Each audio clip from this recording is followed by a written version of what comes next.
Good day, YouTube, and welcome to another episode of the Albino Rhino Beer Review. Today I have a beer that I don't even remember if I've had before or not. If I did, it was at the Toronto Festival of Beer like 3 or 4 years ago when they first came out. Sorry, I'm kind of preoccupied. I'm sitting down here and trying to do this review, and that window off beside me is foamed in. All my windows in the basement, the guy that owned the house before me bought windows too small and built his stuff up and just foamed them in, and there is an insect of some type chewing through the foam right now. I can hear it just chewing through the foam. I don't know if it's a wasp, because we did have wasp nests a few years ago, or if it is a carpenter ant, because I have a carpenter ant problem this year.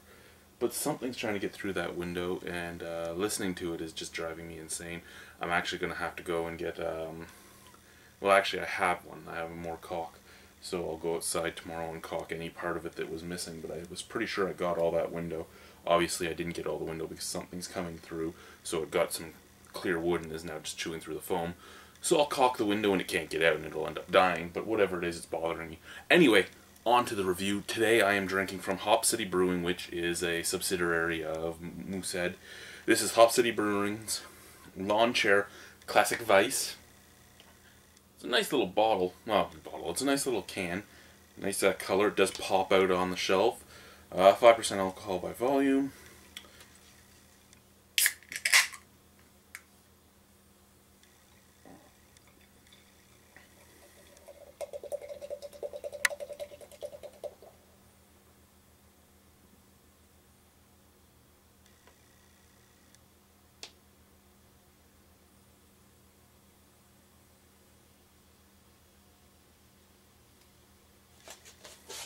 Okay. There's a look at the can again. Put this up here behind me. Okay. You can see where my watermarks are in my glass. Awesome. As I said before, I need to get a new bottle brush.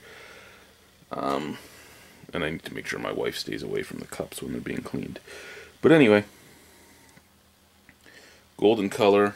Hazy, just like it should be. Really big white head, lots of carbonation. That white head is just fizzing away. Again, those bubbles are mostly just from watermarks because they're leaving the sides of the glass pretty quickly. Smell, I mean, classic Weisse, sure. I mean, if you're looking at a classic Bavarian Weisse, sure. Doesn't really have those adjunct smells, so I could see a German wheat beer. I mean, you're not getting coriander, you're not getting orange peel, those type of things, which are typically Belgian. This is more wheaty. It's more, in all honesty, it's a lot like an American wheat to me. It's just weedy and dull smelling. But I mean, that's how I find a lot of the German wheat beers. A lot of them are really good, very refreshing, very easy to drink, but smell-wise they're not. Let's try it. Cheers. It wouldn't be a wasp, it's nighttime. It has to be an ant.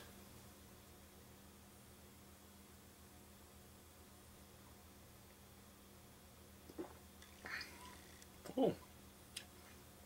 Okay. So smell? Very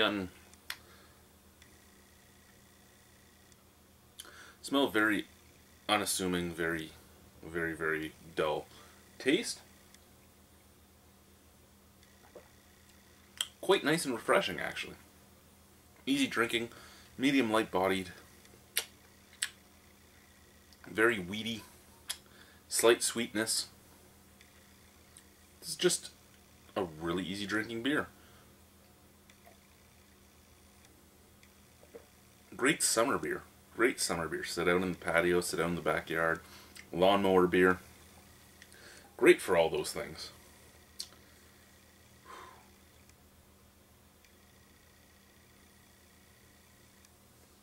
Sorry, I'm really put off by that. That's actually really bothering me. And I know it's one of those fucking colonies of fucking carpenter ants that I can't get rid of. They're pissing me off right now.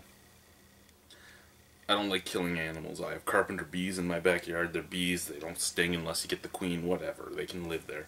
They're living in my back porch. Whatever. Carpenter ants, they just fucking destroy the house. Fuck them. I want them gone. Fuck them. Borax doesn't do shit to them. No fucking normal chemical does shit to them. But the powder doesn't do anything. They're like, oh, fuck your powder. The borax doesn't do anything. They're like, yeah, fuck your borax. You know what? I can accept little normal ants being in the house. That's because you have crumbs and they're going to be there. They're going to find the food.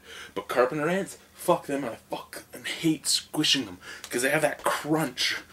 And it's actually setting off my texture thing. I haven't been able to eat certain things because of those fucking carpenter ants. Because after I've crushed like 7,000 of them, I'm now starting to get that little fucking pop sound as I crush them, and it's just driving me nuts. Okay, back to the beer. I'm so very sorry. I'm very sorry, Hop City, and I'm very sorry to the viewers, but that sound of the fucking crickling of the foam because something's eating through it is just driving me nuts.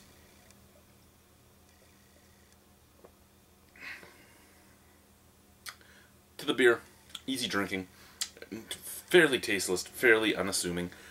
Anyone could drink this. If you like Canadian, you could drink this. If you like Bourbon County Stout, you could drink this. It might not be great, but I mean, anyone could drink this. That's the one thing it has going for it. It's inoffensive, unassuming, and easy drinking. Out of 10, probably give it a 7. I'd probably buy it again just for a nice summer refreshing beer. Nothing very, very good about it, but nothing bad about it. Sometimes beers like this would get a 5, but this one I could see myself buying because of its refreshing qualities. Thank you guys for watching. Have a wonderful night. Bye-bye.